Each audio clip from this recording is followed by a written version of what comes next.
परमेश्वर को धन्यवाद हो। इस दिसंबर महीने के पहले हफ्ते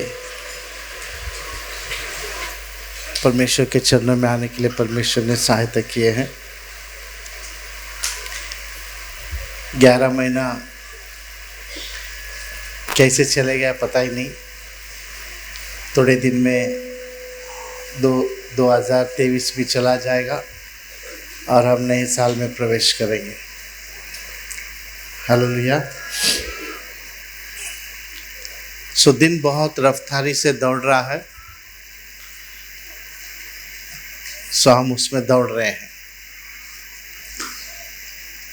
परंतु आज हम परमेश्वर के वचन को मनन करते हैं। मेरे साथ निकालिए मार्कुस का लिखा हुआ 11 अध्याय।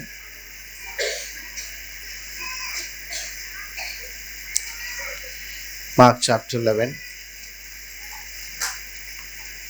उसके 23वां वचन को पढ़िए। मैं तुमसे सच सच कहता हूँ कि जो कोई इस पहाड़ से कहे तू उखड़ जा और समंदर में जा पड़ और अपने मन में संदेह ना करे वरन प्रतीति करे कि जो कहता है वो हो जाएगा, तो उसके लिए वही होगा। प्रभु यीशु मसीह यहाँ पर कह रहे हैं पहाड़ से कहो, स्पीक टू माउंटेन। परंतु इस वचन को कहने से पहले माउंटेन मतलब पहाड़ को ना कान होते हैं, ना मुंह होता है, ना आंख होता है, ना कुछ होता है। पहाड़ होता है। प्रभु यीशु मसीह कह रहे हैं पहाड़ से कहो। इस पहाड़ से कहने से पहले प्रभु यीशु मसीह एक छोटा सा घटना को अपने शिष्यों को बताए। सुबह का समय था जब यीशु मसीह जिस गांव में थे बेथानिया, उस गांव से निकलकर जब सुबह सुबह जा रहे थे तो उनको बाइबल कहती है उनको भूख लगा। सुबह सुबह उनको क्या लगा? भूख लगा। तो उन्होंने देखा वहां पर एक अंजीर का वृक्ष है और पत्तों से भरा हुआ है। सो अंजीर का वृक्ष का एक खासियत यह है, जब फल देने का समय आता है तो पत्तों से भरा हुआ रहता है, और जब फल देने का समय निकल जाता है तो उसका पत्ते जो है नीचे गिर जाते हैं। सो जब यीशु मसीह ने देखा कि वो पत्तों से भरा हुआ है तो इसका मतलब उसके अंदर क्या है? फल है। सो सुबह सुबह का समय था, भूख लगी थी। फल को ढूंढने के लिए जब उस वृक्ष के पास गए तो पता लगा कि उस वृक्ष के अंदर फल नहीं है, परंतु पूरा किससे भरा है? पत्तों से। अगर फल नहीं है तो क्या नहीं रहना चाहिए था? पत्ते नहीं रहना चाहिए था। परंतु कहीं ना कहीं ये वृक्ष जो है पत्तों से भरा हुआ है, परंतु उसके अंदर फल नहीं है। और वचन यूं भी कहता है वो फल देने का समय नहीं था। उसके अंदर फल नहीं है, इसका मतलब वो फल देने का समय नहीं था। परंतु क्या था? उसको पत्ते थे। सो पूरा पत्तों से भरा है, इसके अंदर मतलब उसके अंदर फल रहना चाहिए, परंतु फल नहीं था। प्रभु यीशु मसीह ने देखा ये फल नहीं देने वाला वृक्ष है, ये धोखा देने वाला वृक्ष है, लोगों को भरमाने वाला वृक्ष है, हरियाली को दिखा के अपने तरफ खींचने वाला वृक्ष है, इसके अंदर फल नहीं है। सो इसलिए प्रभु यीशु मसीह ने उस वृक्ष को श्राप दिया। प्रभु यीशु मसीह ने कहा आज के बाद तू कभी फल नहीं देगा। ये कहकर वहां से जब चल रहे थे तो सारे शिष्य लोग ने इस बात को सुना कि यीशु मसीह ने उस वृक्ष को कहा कि आज के बाद तू कभी फल नहीं देगा। चले गए। दूसरे दिन वापस से सुबह जब उसी रास्ते से जा रहे थे, शिष्यों ने देखा कि वो वृक्ष, जिस वृक्ष को कहा गया था आज के बाद तो फल नहीं देगा, वो वृक्ष जो है बाइबल कहती है जड़ से लेकर ऊपर तक सूख गया था, सूख गया, एक भी पत्ते नहीं थे और वो सूख गया था। याद रखिए, कहां से? जड़ से, ऊपर ऊपर से नहीं, जड़ से लेकर ऊपर तक सूख गया था। उसमें से एक शिष्य ने कहा, प्रभु कल आपने देखो इस वृक्ष को शाप दिया था ना, देखो कैसा हो गया है, सूख गया है। जब शिष्यों ने कहा देखो ये सूख गया है, देखो कल आपने इसको शाप दिया तो यह हालत इसका हो गया है, आपका कहने पर ये सब हो गया है, इस बात को सुनकर यीशु मसीह ने शिष्यों से कहा, मैंने तो वृक्ष से कहा, झाड़ से कहा, तुम जो है किससे कहो? पहाड़ से कहो। वृक्ष झाड़ श्वास लेता है, झाड़ खाता है, झाड़ पीता है, झाड़ को स्पर्श मालूम पड़ता है, ऐसा साइंस कहता है। झाड़ के अंदर उसका अपना प्राण है। मैंने जो जिंदा है उसको कहा, परंतु तुम किसको कहो? जिसके अंदर जान नहीं है, जो पहाड़ है, चट्टान है, चट्टान से कहो। यीशु मसीह ने जो चमत्कार किया उससे एक लेवल बढ़ाकर अपने शिष्यों को कह रहे हैं, तुम जो है पहाड़ से कहो, तुम पहाड़ से कहो उखड़ जाओ और जाकर समुद्र में गिरो, तो तुम अगर इस बात को कहकर विश्वास करोगे तो ऐसा हो जाएगा। सो पहाड़ों को उखाड़कर फेंकने के लिए यीशु मसीह ने शिष्यों को कहा, या वहां पर लिखा पहाड़ों से कहो, स्पीक टू माउंटेन, पहाड़ से कहो। आज इस वचन का हम मनन करते हैं। कई लोगों के जीवन में कई तरीके के पहाड़े हैं, परंतु यहां पर प्रभु यीशु मसीह स्पेसिफिकली एक पहाड़ के बारे में नाम कह रहे हैं। अगला वचन को अगर हम पढ़ेंगे, प्रभु यीशु मसीह कहते हैं, यदि प्रार्थना में अगर तुम जो कुछ भी मांगोगे,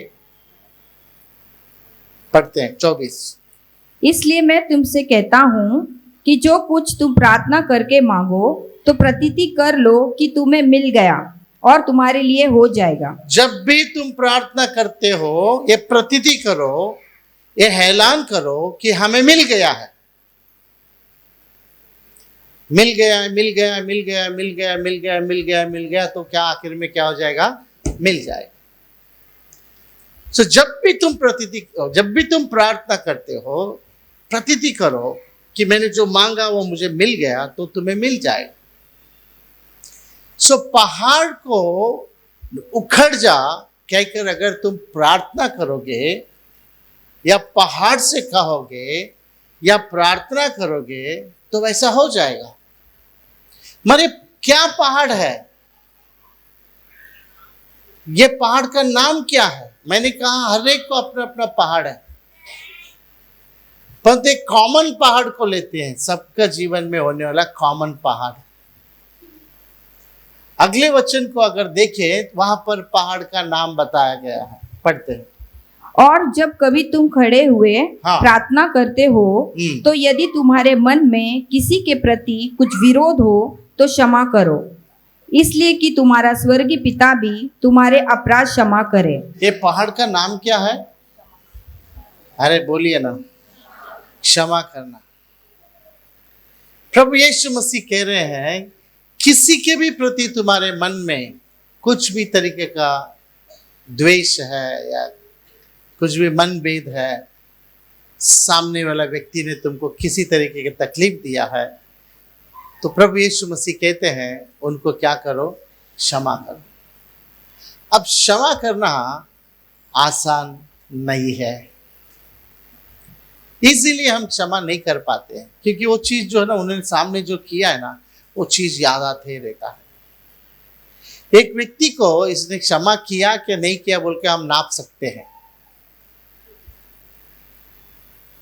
एक व्यक्ति इसने क्षमा किया है या नहीं किया बोलकर क्या कर सकते हैं, नाप सकते हैं। जाओ उस सास के पास जाकर बोलो तुम्हारा बहू बहुत अच्छा खाना बनाती है, तुम्हारा बहू बहुत अच्छा है। जब से वो आ गई ना, चालू करो फिर उसका मुंह खुलेगा, काय का अच्छा खाना बनाती है, इधर आया तभी हमने उसको सिखाया। मुंह से बोल सकते हैं कि हम क्षमा कर दिए हैं, वो बोल सकते हैं, परंतु जब उस सामने वाले के बारे में प्रशंसा करेंगे ना कि वो अच्छी है, अच्छा खाना बनाती है, इन दिनों में अच्छा दिखती है, अच्छा अच्छा बोले तो कुछ तो अंदर होता है और अंदर से वो जानवर जाग जाता है। मुंह से बोलेंगे हमने क्षमा कर दिया, नहीं, क्षमा कर दिया तो तुमको क्या नहीं आना चाहिए, गुस्सा नहीं आना चाहिए। सो बाइबल कहती है जो कोई भी हमको किसी भी हालत में किसी भी लेवल में अगर हमको तकलीफ दिए हैं, ओके, उनके प्रति हमारे मन में जो है ना कोई चीज कड़वापन नहीं रखते हुए हम उनको क्षमा करना चाहिए। और one of the best example जो है प्रभु यीशु मसीह है। उन्होंने सिखाया है क्षमा करने के बारे में। उन्होंने कहा है, यहाँ पर हमने पढ़ा, उन्होंने कहा है कि क्षमा करो, तुम्हारे दुश्मन से प्रेम करो। कभी प्रेम कर, दुश्मन से प्रेम कभी करेगा? उसको क्षमा करो तो ही करेगा, नहीं तो किधर से करेगा? लव योर एनिमी, उसको क्षमा करो। प्रभु यीशु मसीह ही बेस्ट एग्जाम्पल है जिन्होंने क्षमा किया है। अगर आप बाइबल को देखेंगे, प्रभु यीशु मसीह सिखाए, और वो दिन जो यीशु मसीह पकड़े जाने वाले थे, 12 शिष्यों को बिठाकर उनके पैरों को धोए और उनके पैर को क्या किए, टॉवल को लेकर साफ किए। जिन 12 शिष्यों के पैर धो रहे थे, उस वक्त वहां पर यीशु मसीह को पकड़वा कर देने वाला इस्करियोत यूदा भी बैठा हुआ था। जब वो वहां पर बैठा था तो उसके पॉकेट में 30 सिक्के थे। वहां पर बैठने से पहले जाकर 30 सिक्का लिया था, मैं उसको पकड़वा के देता। उसके पॉकेट में 30 सिक्के थे। प्रभु यीशु से उसके भी पैर को धोया, ये मालूम होते हुए ये मुझे पकड़वा के देगा।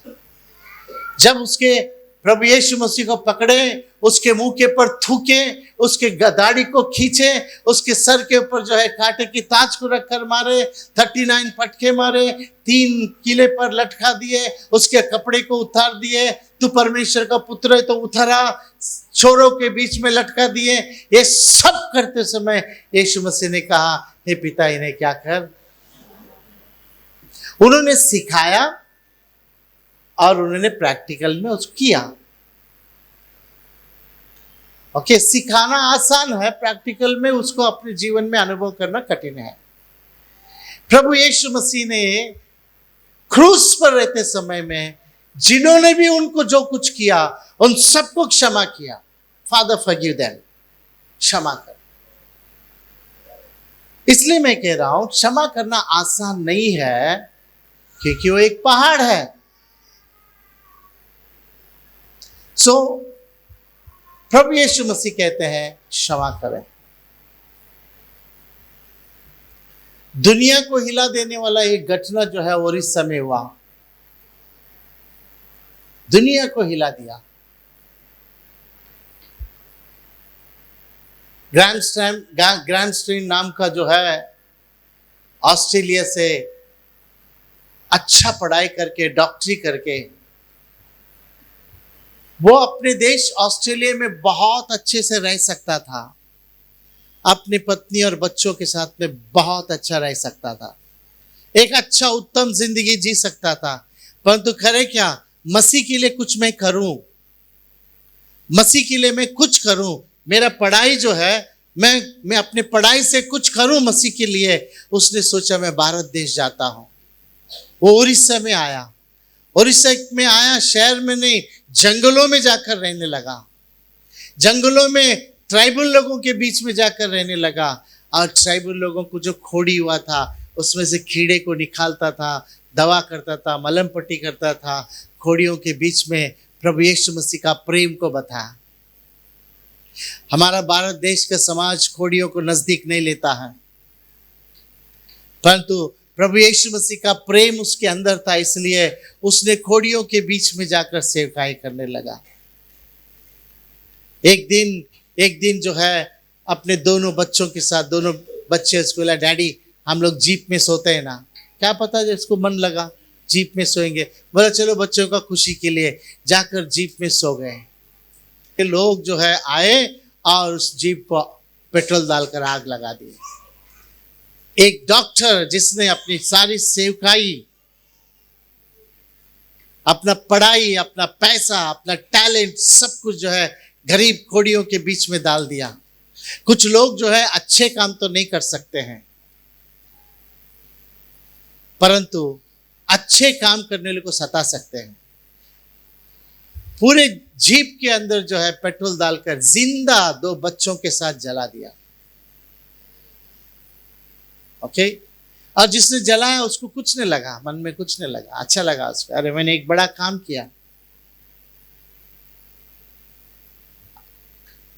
प्रियो, सारे दफनाने के बाद जब मिसेस ग्रैम स्ट्रेन का जब इंटरव्यू लिया गया कि आप क्या कहते हैं, आपका पति और आपके 2 बच्चे जिसको जलाया गया, जिन्होंने ऐसे किया, उसके प्रति आप क्या कहते हैं?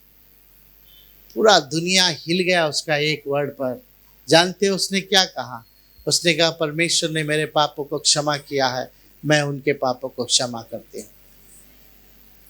कई लोग इस स्टेटमेंट को लेकर प्रभु यीशु मसीह पर विश्वास किए, ये कहते हुए कि ये कैसा परमेश्वर है, ये कैसे टीचिंग है, ये क्या शिक्षा है ऐसा जो इनके अंदर है, जो पति 2 बच्चों को जलाने के बाद भी वो कहती है मैं उनको क्षमा करती हूं। It's not easy. ये एक बड़ा पहाड़ है, माफ करना आसान नहीं, परंतु पहाड़ है।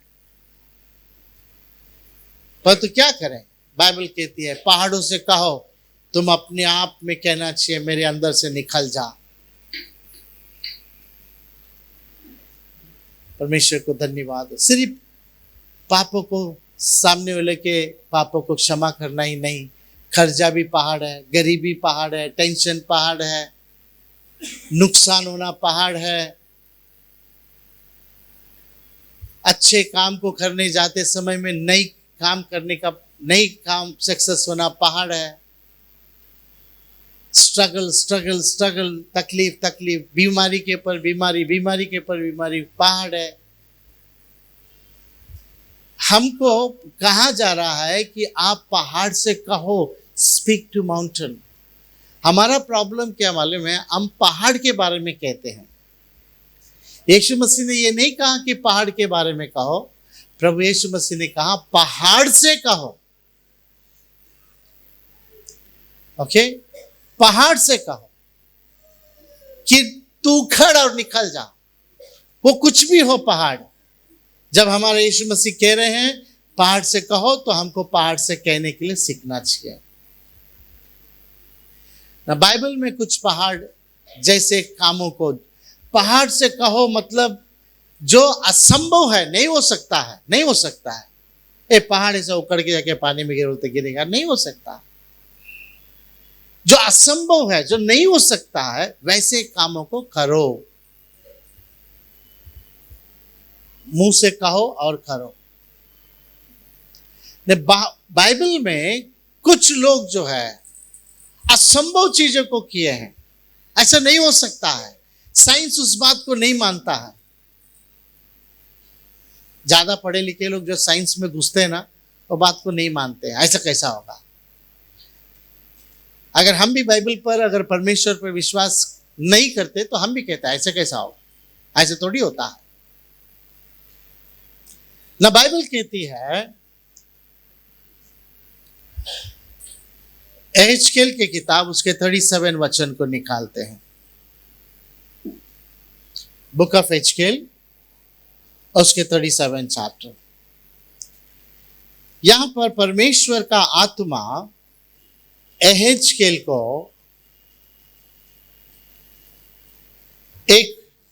पहाड़ के ऊपर लेकर जाता है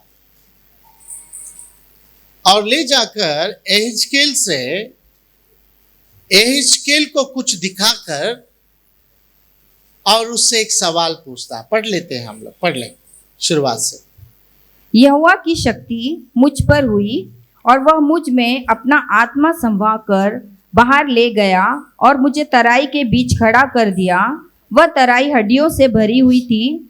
तब उसने मुझे उनके चारों ओर घुमाया और तराई की तह पर बहुत सी हड्डियां थीं और वे बहुत सूखी थी। तब उसने मुझसे पूछा, हे मनुष्य की संतान, क्या ये हड्डियां जी सकती है? ना परमेश्वर ने पहला कुछ दिखाया और उसके बाद कहा। एक पहाड़ के ऊंचे जगह पर लेकर गया। एक बहुत बड़ा खड्डा है। उस खड्डे में बहुत सारे जो है हड्डियां गिरी हुई है और हड्डियों को लिखा गया है ड्राई बोन्स, सूखी हड्डियां। ना ऊंचे एक पहाड़ के ऊपर ले जाकर खड्डे में रहने वाले सारे सूखी हड्डियों को परमेश्वर ने उसको बताया। और जब उसने देखा, उसके बाद परमेश्वर उसको कह रहा है, हे मनुष्य के पुत्र, क्या इन हड्डियों में जान आ सकती है? क्या इन सूखी हड्डियों में जान आ सकता है? एहेजकेल बहुत स्मार्ट था। ओके, वो पॉजिटिव नेगेटिव के बीच में जो है वो न्यूट्रल बात करने के लिए उसने कहा, परमेश्वर तू ही जानता है, आ सकता है या नहीं आ सकता है, तू ही जानता है। Dry bones. परमेश्वर ने एहेजकेल से कहा, इन हड्डियों से कह, स्पीक टू द बोन्स, इन हड्डियों से तू कह इन हड्डियों से, इनके अंदर मांस आ जाए, ये हड्डियों को जुड़े, इनके अंदर मांस आ जाए, नस आ जाए, चमड़े आ जाए, क्या इन हड्डियों से। कहने के लिए भी विश्वास चाहिए। कहने के लिए भी अंदर क्या चाहिए? विश्वास चाहिए। अरे बोलने से होएगा क्या? जब परमेश्वर कहता है, रेमा वर्ड है, परमेश्वर कहता है कह दे, हड्डियों को बोल। जैसे ही उसने बोलने लगा, हड्डियां cut cut cut cut cut आवाजें आने लगी। एक दूसरे के जो है हड्डी जो है जिसका हड्डी, वो हड्डियां जुड़ने लगी और उसके अंदर मांस आने लगा, चमड़े जो है नस आने लगा, चमड़ा कवर हो गया, परंतु श्वास नहीं था। परमेश्वर ने कहा, फिर से श्वास से कह दे कि इनके अंदर श्वास आ जाए। श्वास आ गया। वचन कहता है एक बड़ा सेना खड़ा हो गया। हालेलुया। सूखी हड्डियों में जान डालने वाला परमेश्वर हमारा परमेश्वर है। हाँ, बाइबल में हम देखते हैं प्रभु यीशु मसीह याईर के घर में गए, उसकी बेटी को जिंदा किया। कब मरी थी वो? जस्ट हाफ एन आवर पहला, आधा घंटा पहला, 1 घंटा पहला मरी हो। ठीक है। जवान लड़का जो उसकी विधवा माँ के साथ जो है जवान लड़का मरा था, उसको गाड़ने के लिए जा रहे थे। कब मरा था? हो सकता है कि सुबह मरा था, शाम को गाड़ने जा रहे हैं। लाजर मरकर 4 दिन हुआ था, गाड़ कर 4 दिन हो गया था। यीशु मसीह ने गए और उसको जो है लाजर 12 कहकर उसको जिला दिए। यहां देखिए लिखा है सूखी हड्डियां। ओके, हमारा परमेश्वर सूखी हड्डियों में जान देने वाला परमेश्वर है। कहो सूखी हड्डियों को। डॉक्टर अगर कहता है कि ये शरीर से कभी ठीक नहीं होगा, कहो उस सूखी हड्डियों को, ये ऐसे ही रहेगा, कहो उस सूखी हड्डियों को।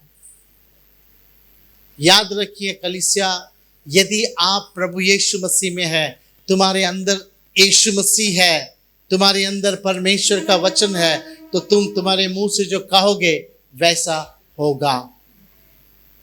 परमेश्वर ने कहा उजियाला हो, उजियाला हो गया। परमेश्वर के मुंह के शब्द से ये क्रिएशन, ये सृष्टि बन गई।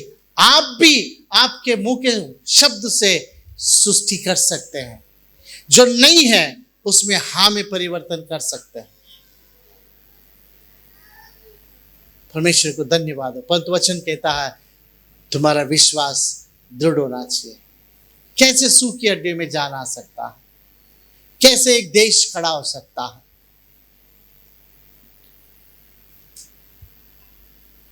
परमेश्वर ने कहा, सूखी हड्डियों में जान डाला और इज़राइल देश को खड़ा किया। आज वो सूखी हड्डियां जो है ना, उसको कोई छू नहीं सकते हैं। आज भी युद्ध हो रहा है, परंतु वो अपनी जगह में स्थिर है। कलीसिया, परमेश्वर का वचन पहाड़ों से कहो, मतलब जो असंभव है उससे कहो। परमेश्वर को धन्यवाद। और एक दो विषय को हम देखते हैं। 2 किंग चैप्टर 20, दूसरे राजाओं का किताब, उसका 20 अध्याय को निकालते हैं। यहां पर हिजकिय्याह राजा जो है बीमार है। पहला वचन पढ़ते हैं। उन दिनों में हिजकिय्याह ऐसा रोगी हुआ कि मरने पर था, और आमोस के पुत्र यशायाह भविष्यवक्ता ने उसके पास जाकर कहा, यहोवा यूं कहता है कि अपने घराने के विषय जो आज्ञा देनी हो वह दे, क्योंकि तू नहीं बचेगा, मर जाएगा। तब उसने दीवार की ओर मुंह फेर यहोवा से प्रार्थना करके कहा, हे यहोवा, मैं विनती करता हूँ, स्मरण कर कि मैं सच्चाई और खरे मन से अपने को तेरे सम्मुख जानकर चलता आया हूँ। और जरा देखिए, एक राजा जिसका नाम हिजकिय्याह है। हिजकिय्याह राजा मृत्यु के बिस्तर में पड़ा है। हेलो, सुन रहे हैं? सर्दी नहीं हुआ है, खांसी नहीं है, बुखार नहीं है। ओके, एक ऐसा बीमारी जिसको क्या लाने वाला है? मृत्यु लाने वाला है। सो मृत्यु के बिस्तर में पड़ा है।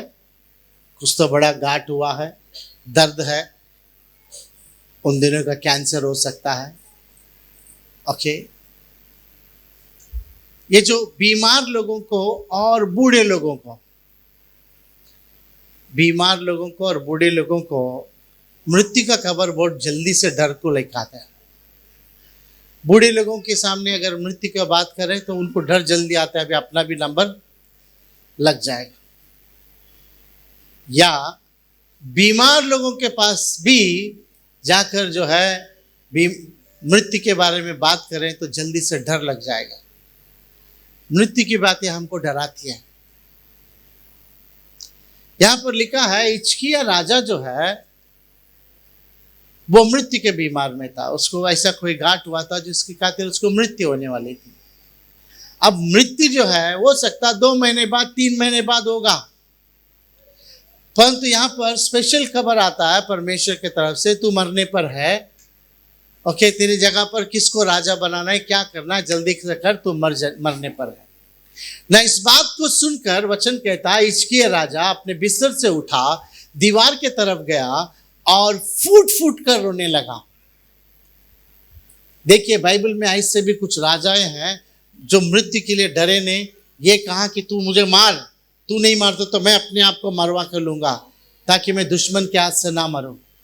मृत्यु, राजा लोग मृत्यु को नहीं डरते हैं,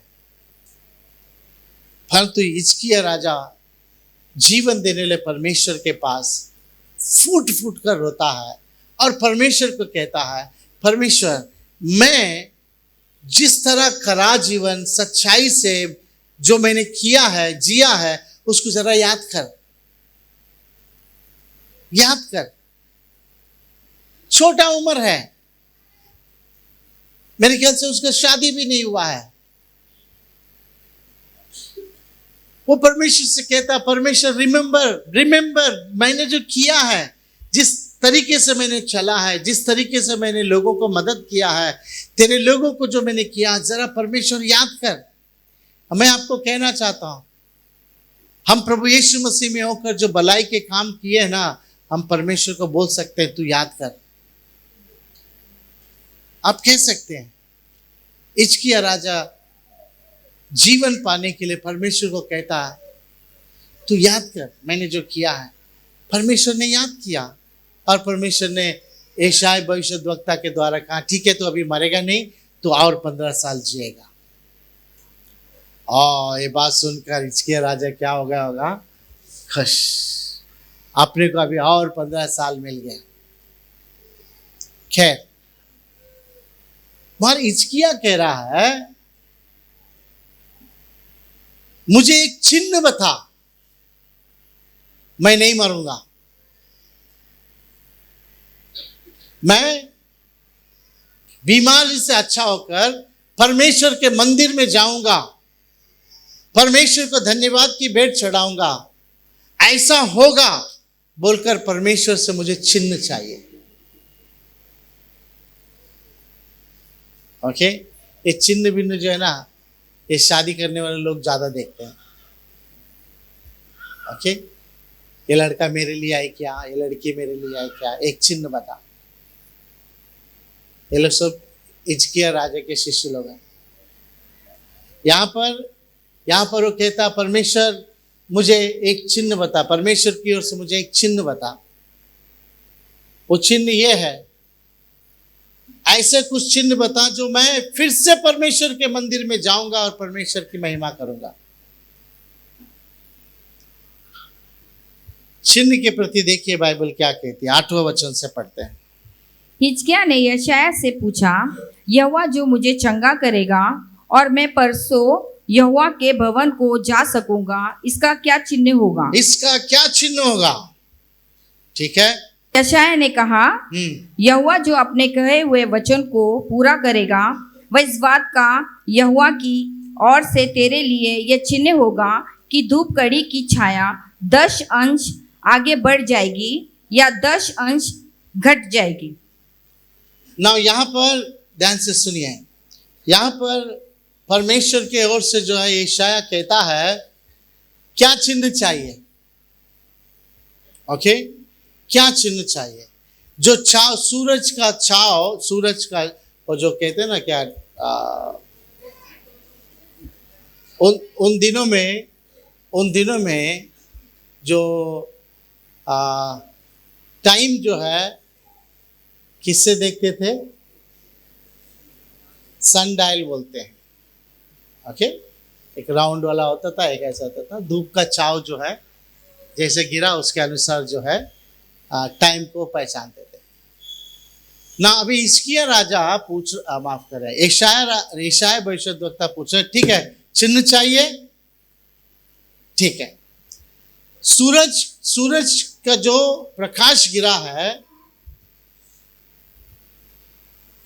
10 डिग्री आगे जाए या 10 डिग्री पीछे जाए, बता कौन से जाना है? उनको पूछा जा रहा है। रोशनी, सूरज का जो है छाव जो भी है, डायल का छाव जो है, आगे 10 डिग्री जाए या पीछे 10 डिग्री जाए, कैसे जाए? उसके लिए वो उत्तर क्या दे रहा है?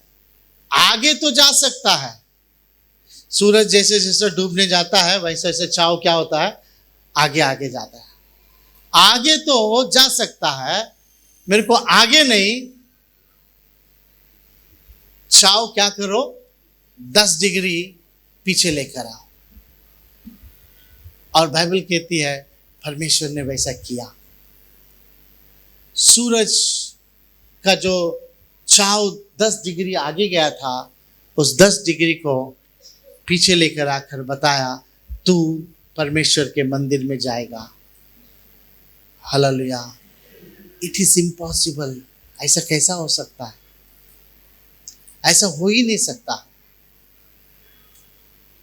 परमेश्वर उस चीजों में खुश होता है जो उनके हाथों से बड़े बड़े कामों को हम करवा कर लेना चाहिए। छोटे छोटे चीजों को मांग कर नहीं, ऐसे चीजों को मांगो जो बड़ा होगा। बड़ा परमेश्वर है, बड़ी चीजों को मांगो। 5 राजाओं के साथ में मिलकर युद्ध करने के लिए यहोशू निकला। 5 राजाओं के पास बड़ी सेना है, बड़ी हथियार है। यहोशू जो है लड़ने के लिए निकला। उन दिनों में लड़ाई एक अलग तरीके की लड़ाई थी, आज के जैसा नहीं। उन दिनों में जो है लड़ाई शुरुआत होने से पहले तुराई बजाया जाता था। लड़ाई शुरुआत जब जो है सूरज ढकने का समय एक होता है, उस समय होगा तो तुराई बजाया जाता था, लड़ाई खत्म, सब अपने अपने जगह पे जाते थे। मगर यहोशुआ जब लड़ रहा था, परमेश्वर से उसने पूछा कि मैं लड़ने जाऊं, क्या इस युद्ध में मैं जीतूंगा, क्या ये युद्ध मेरे लिए जीत को लाएगी? परमेश्वर ने कहना तू डर मत जा, तू जीतेगा।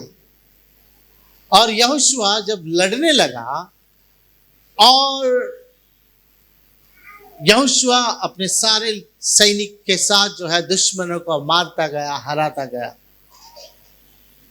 मगर सूरज जब ढक जाएगा तो तुराई बजाई जाएगी और युद्ध क्या होगा? विराम हो जाएगा। मगर मैं शॉर्ट में कह रहा हूं, यहोशुआ ने प्रार्थना किया।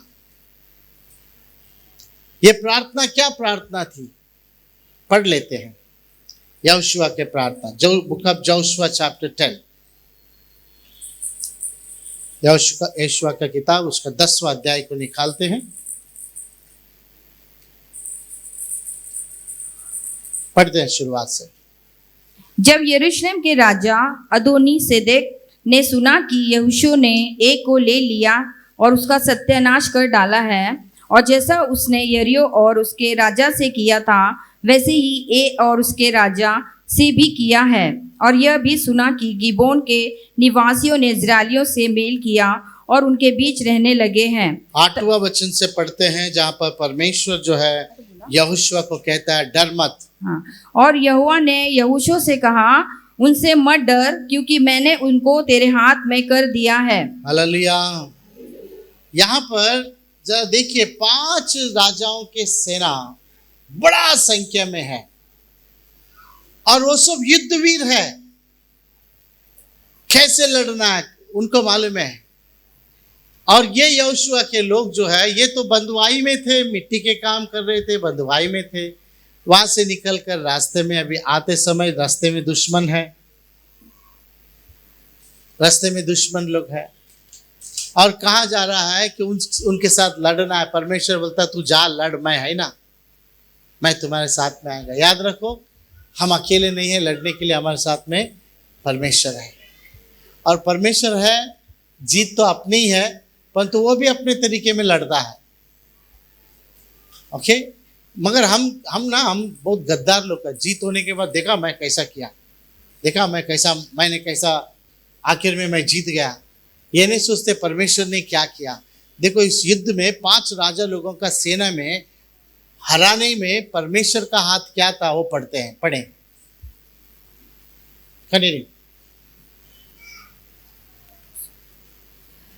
क्योंकि मैंने उनको तेरे हाथ में कर दिया है, उनमें से एक पुरुष भी तेरे सामने टिक ना सकेगा।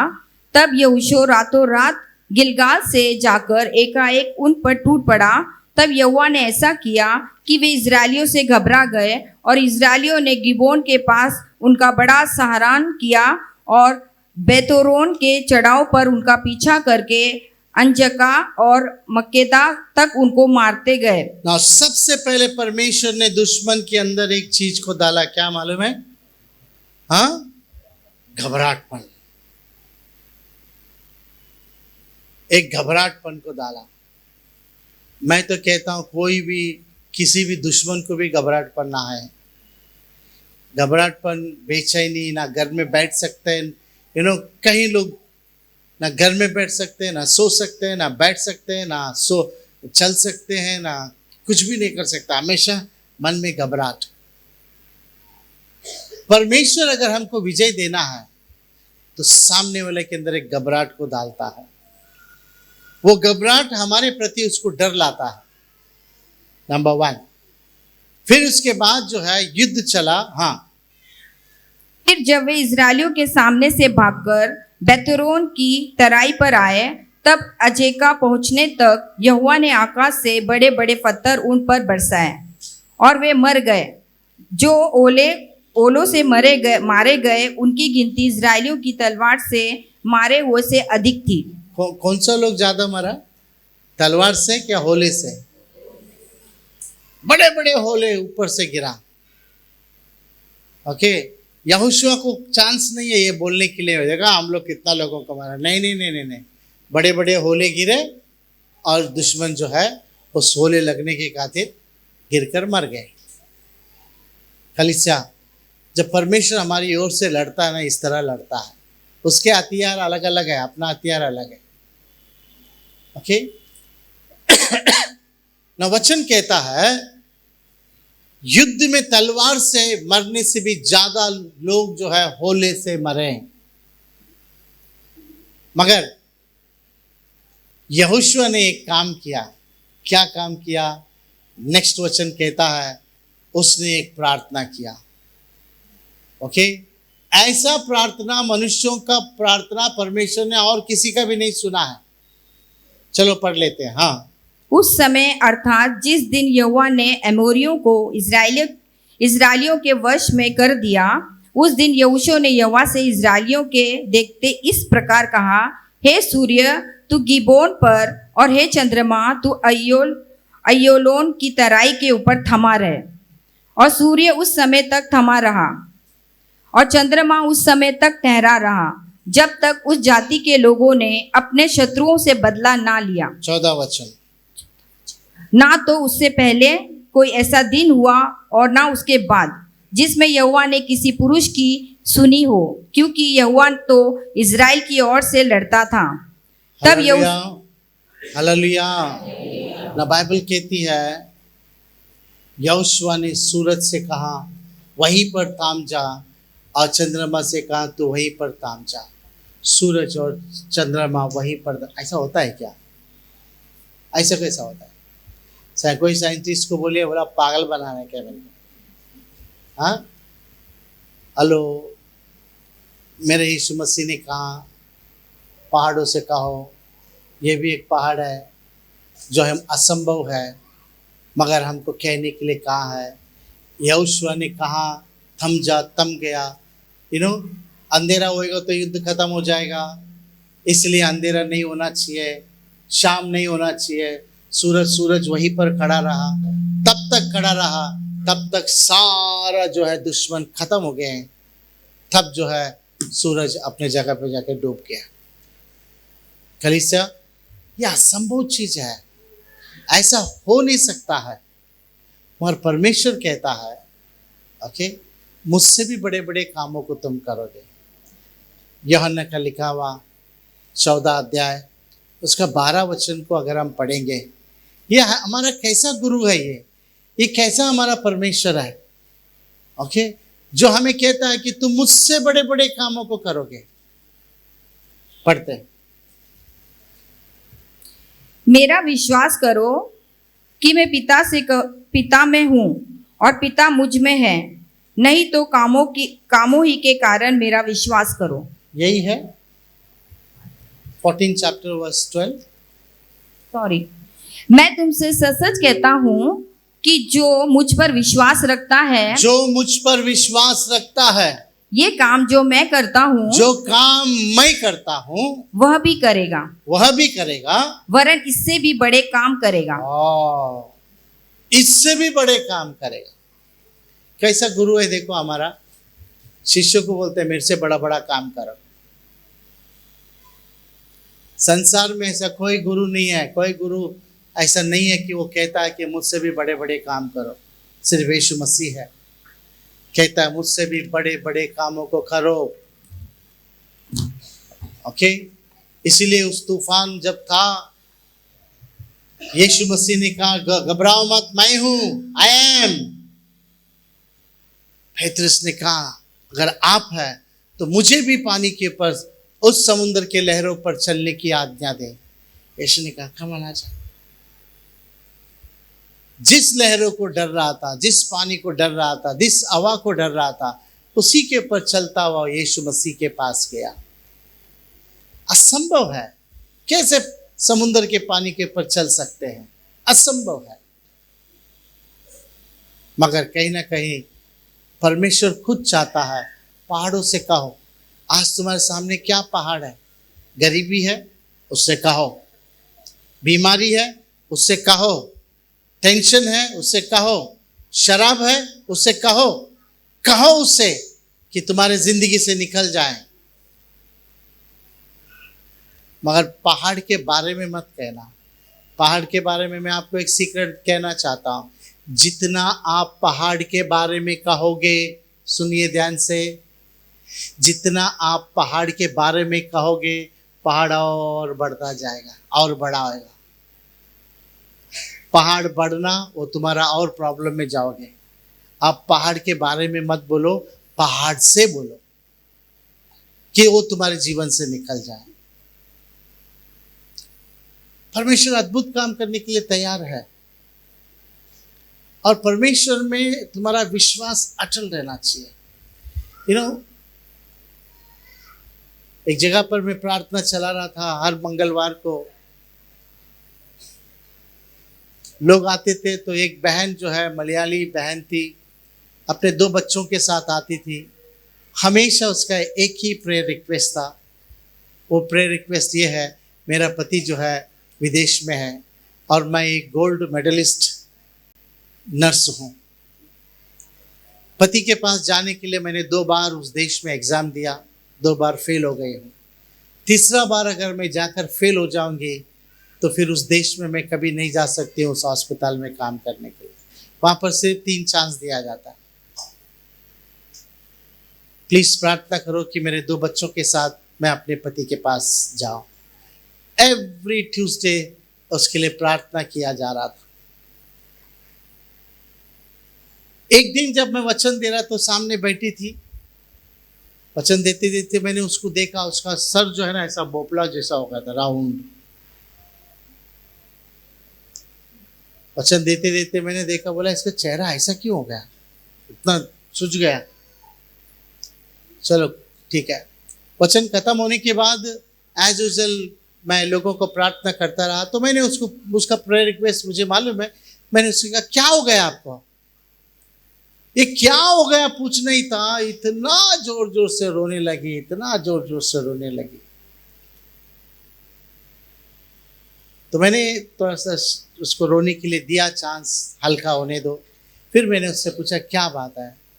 तो उसने कहा एक पास्टर हमारे घर आए थे और उन्होंने भविष्यवाणी किया, तुम्हारा पासपोर्ट नहीं, तुम्हारा वीज़ा तैयार हो जाएगा, तुम्हारा टिकट तैयार हो जाएगा, सब कुछ तैयार हो जाएगा, परंतु तुम अपने पति के पास फ्लाइट में जाएगा ही नहीं।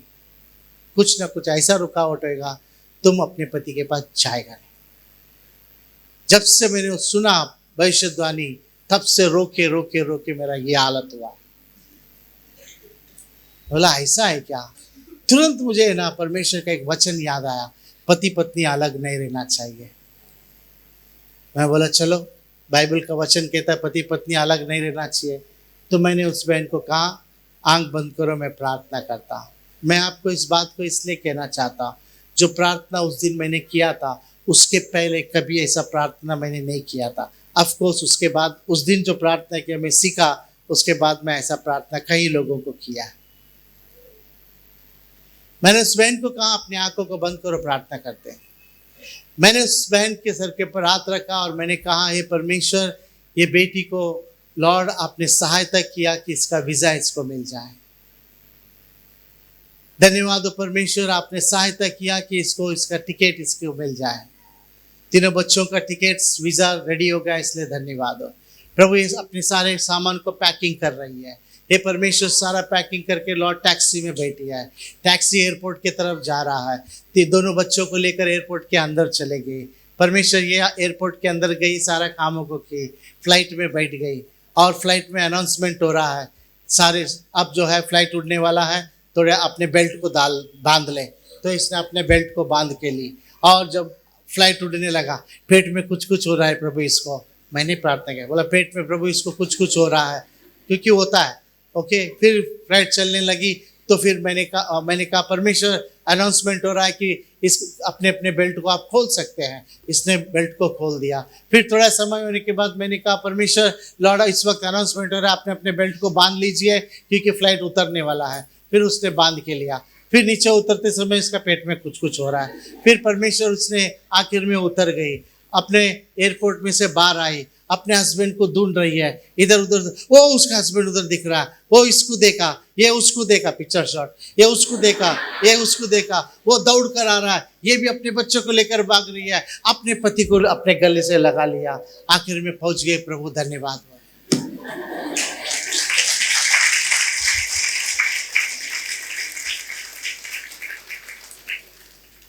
वो पहुंच गई भी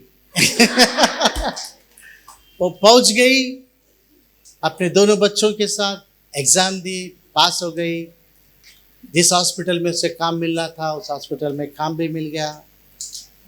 ओके, वहाँ से एक चिट्ठी लिखी। पास्टर तो नहीं था उस वक्त, मैं इवेंजलिस्ट था। ब्रदर, आपको क्या मदद चाहिए, आप मुझे बोलेंगे तो मैं मदद करूँगी। वो एड्रेस मिला तो अच्छा था, अभी वो एड्रेस नहीं है अभी। हेलो, आप समझ रहे हैं? विश्वास में यदि तुम प्रतीत करोगे, मिल गया, हो गया, हो जाएगा, मिल जाएगा। मगर छोटा चीज को मत मांगिए, बड़े चीज को मांगिए। परमेश्वर खुश होना चाहिए। बड़े चीज को मांगिए, छोटा छोटा चीज ऐसे ही मिलता है। बड़ा चीज को मांगिए। ओके, हमारे शैली और सैम बड़ा चीज को मांग रहे हैं, उसको मोबाइल में देखो, मिलेगा। ओके, बड़े चीज को मांगिए। हम हो सकते हैं झोपड़ी में है, छोटा घर में है, कुछ भी। अरे रहने दो ना, वो अभी का परिस्थिति, आगे का ऐसा हम नहीं रहेंगे। है ना? हमारे घर में कई साल पहले जब वचन चल रहा था, मैं भाषांतर कर रहा था, अचानक जो है परमेश्वर के दास ने बोला, बोलो इन लोगों को हर एक के घर में एक एक कार रहेगा, बोलो बोलो। मैं बोला, अरे ये झोपड़ी में रहते हैं, हाँ, बाहर एक ड्रम रखो तो आज सामने वाला चिल्लाता, ड्रम निकालो। हाँ, ड्रम निकालो, हमारे घर के सामने जगह नहीं, साइकिल रखने को जगह नहीं, कार मिलेगा। तो जब उसने कहा कि इनको बोलो, इनको कार, परमेश्वर कार देने जा रहा है, तो मैं बोला, यार झोपड़े में रहने वाले कार किधर रखेगा? हम किधर से सोचते हैं? इधर दिमाग से सोचते हैं।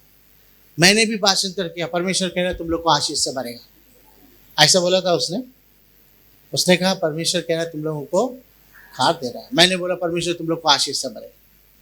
मैंने भाषांतर सही नहीं किया क्योंकि मेरा दिमाग काम कर रहा था। कलीसिया, आज मैं अपने ही कलीसिया के लोगों को बोलता हूँ, इधर ही रहता ना, कार गाय को लेके आता है, चल के आओ। हालेलुया। आप समझ रहे मैं क्या कह रहा हूँ?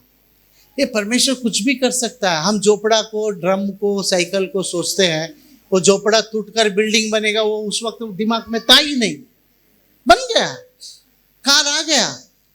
परमेश्वर कुछ भी कर सकता है। मैंने अपने चर्च के लोगों को कहा, अरे कार मत लेकर आओ भाई, इधर कहीं जगह नहीं है, दूर वाला है तो दूसरी बात है, कार मत लेकर आओ, इधर चल कर आओ ना, इधर ही रहते, चल कर आओ। परमेश्वर जब कहता है तो उसे करता है। हालेलुया। आइए हम प्रार्थना करते हैं। Thank you Jesus. अपनी आंखों को बंद करें, परमेश्वर की ओर देखें। महान परमेश्वर हमारा परमेश्वर है। आकाश मेरा सिंहासन है, धरती मेरा पैर रखने के चरणों की चौकी है। वो महान परमेश्वर है। उस महान परमेश्वर के पास बड़ी बातों को मांगे। आज परमेश्वर के सम्मुख में हम बड़ी चीज को मांगते हैं। आज 3 दिसंबर 2023 बड़ी चीज को मांगते हैं। यहोशुआ सूरज और चांद को रोक दिया। हिजकिय्याह राजा सूरज की उस छाव को 10 डिग्री पीछे लिया। परमेश्वर कुछ भी कर सकता है। मांगो परमेश्वर के पास। यीशु मसीह ने कहा तुम मुझसे भी बड़े बड़े कामों को करोगे, ग्रेटर देन मी। मांगो। Thank you Jesus, Holy Spirit of God. Thank you Holy Spirit of God. धन्यवाद हो परमेश्वर, धन्यवाद हो परमेश्वर। परमेश्वर आपका वचन कहता है आप मांगने से भी सोचने से भी बढ़कर आप देते हैं। आज वचन से आपने हमसे बातें किया, जो आपके प्रिय ने मांगा उससे बढ़कर आपने दिया, इसलिए धन्यवाद। यीशु नाज़री के नाम से मांगते पिता, आमीन आमीन। पिता परमेश्वर का प्रेम, प्रभु यीशु मसीह की कृपा, पवित्र आत्मा की सहभागिता अब से लेकर यीशु मसीह की दूसरी आगमन तक सदैव हम सबके साथ बने रहें। आमीन।